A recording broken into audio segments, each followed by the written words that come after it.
പ്രഖ്യാപന വചനം ചൊല്ലുമ്പോൾ എല്ലാവരും സത്യമായിട്ട് താൻ ഉയർത്തെഴുന്നേറ്റു എന്ന് ഞങ്ങൾ വിശ്വസിച്ച് ഏറ്റുപറയുന്നു എന്ന് ഏറ്റുചൊല്ലേണ്ടതാണ്.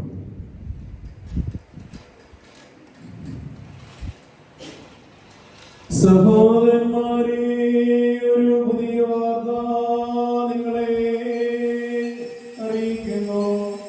മശിഹ ഖബറിൽ നിന്ന് ഉയർത്തെഴുന്നേറ്റ് തന്റെ ശത്രുക്കളെ പിന്നിലേക്ക് അടിച്ചോടിച്ചിരിക്കുന്നു.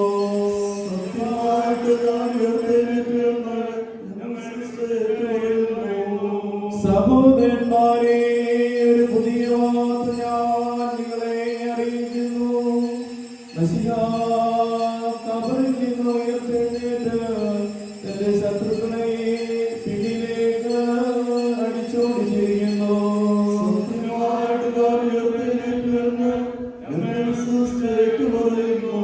സഹോദരന്മാരെ, ഒരു പുതിയ വാർത്ത ഞാൻ നിങ്ങളെ അറിയിക്കുന്നു. മശിഹ